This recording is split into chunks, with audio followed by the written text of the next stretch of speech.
So this morning I'm joined by Shaun Bruce from the Sydney Kings, who's going to have a chat with me today about what he's doing during isolation and hopefully give us some more ideas on what you can do during this break from sport.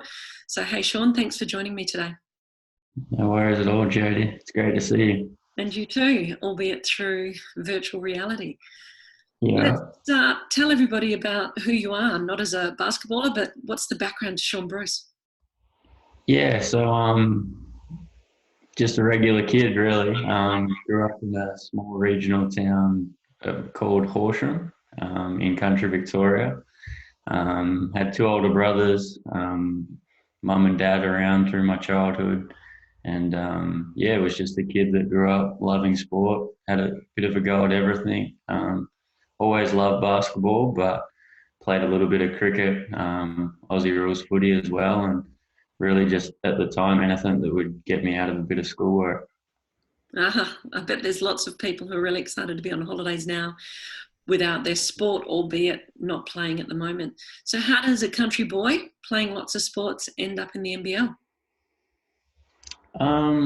I think for me it was just loving it and loving the sport, and I definitely always watched the NBL and NBA and stuff like that, and had dreams of playing there. But at the time, I don't think I really knew what got me there, except just continuing to play it and love it. And it wasn't until I got older until I really had to figure out how to get there and what I needed to do to get there. But for a kid from Horsham, it was just about having a dream of playing there and just loving what I was doing and being around my mates and really just enjoying the sports and doing it because of that. And you've played for a couple of teams now. So, tell us a little bit about your NBL journey, where it started, up to date, where you've just finished your grand final series against Perth Yeah. Wildcats. Obviously, no one predicted the way that that was going to go down. But tell us about your journey in the NBL. Yeah, so my journey, I guess, started as a professional when I left high school and started playing. I wasn't a professional at this point, but moved to Ballarat from Horsham and played in what's now called the NBL One team. It was a Siebel league at the time, and spent 3 years there developing still, and was juggling uni and playing at that stage. And then from there, I was recruited to go up and play with the Cairns Taipans, where I met you, Jody, and got to work with you. And from there, spent 4 years there, which was a lot of fun. And then at that point, I moved down to Brisbane, played with the Bullets for 2 years.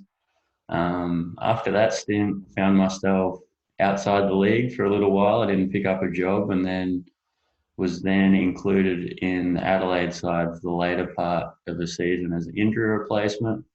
And then from there, moved up to Sydney, joined the Kings for this last season where we had a really good season. And like you said, played in a grand final. And unfortunately, with this crazy time that's going on, we weren't able to finish it. But yeah, I've definitely over the last 8 years seen a lot of the country and played for a couple of different teams now, which has been great. And yeah, seeing what happens next and seeing what happens once this all settles down with this COVID-19. Yeah, so challenging times for sure. During that career, so being with a number of teams, lots of different players, lots of different coaches, I imagine that you would have had some real challenges, and you said you were out of basketball for a while. What kept you motivated, or what helped you get through those challenges? What could you share for people watching?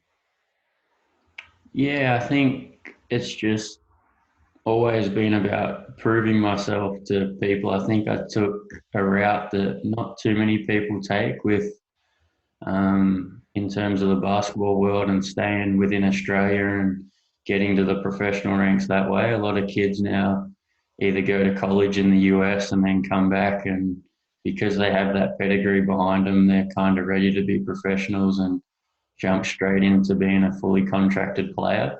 But the route I guess I took, I'd come through the NBL one at the time, and was then a development player in Cairns where I wasn't fully contracted and kind of had to prove myself that I was ready to be at that level. So that definitely motivated me at the time to show everyone that I could play at that level. And yeah, that was my motivation. And then obviously the most recently when I did end up without a job and didn't have a team to play with, I then had to prove myself again. And I actually returned to Cairns and trained with the Taipans to begin with and stayed connected within the system that way. And then obviously later in the year got my opportunity with the 36ers. And that was, I guess, on the national stage, my chance to prove myself again. So I think as a player, to get the most out of yourself, you've just got to keep proving yourself to people that may not think you're good enough or may not think you should be there. So that's been something I've had to deal with and a challenge at times, but one that I've loved and wouldn't change a thing about. Yeah, you've certainly been persistent and consistent during those times, and certainly in the time that I've known you. And I've watched you certainly develop your technical and tactical skills and your strength and fitness over those years that we've worked together. Tell me about your approach to the mental game and to sports psychology. How have you used that through those challenges and throughout your career? Yeah, it's something that I didn't know too much about. And obviously, working with yourself, Jody, I learnt a hell of a lot more about it than what I did know. But it's probably something that over time I've taken more and more seriously. And probably as a kid coming out, you don't think you need those kind of tools or that kind of stuff.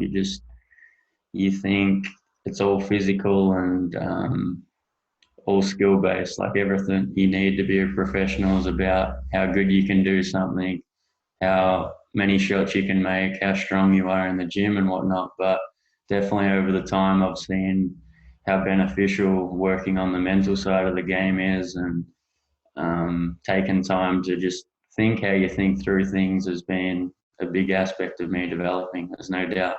Yeah, good. During these current difficult times, I guess what's important, one of the messages that we want to share with everybody out there today or during the next few months is, what's your tips for staying fit and keeping up your skills right now when people can't go play their sports, when people can't get out of the house? What are you doing? Maybe you can share that with us. Yeah, I definitely don't have every answer right now. Like I'm trying to work through it myself, and the restrictions we have in being able to go outside.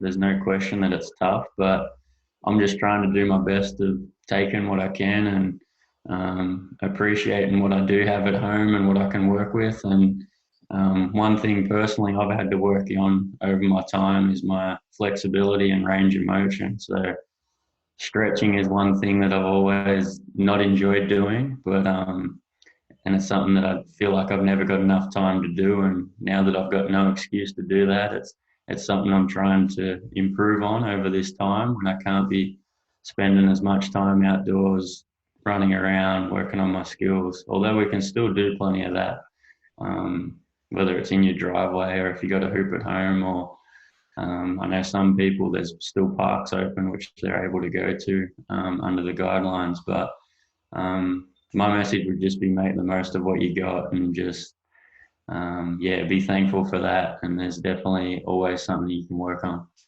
I love that point that you're making is be grateful and be thankful for what you've got at the moment. You also made a really good point about working with what you've got. So, you can go outside and shoot hoops or do some exercises and stretching. And you mentioned you didn't like stretching.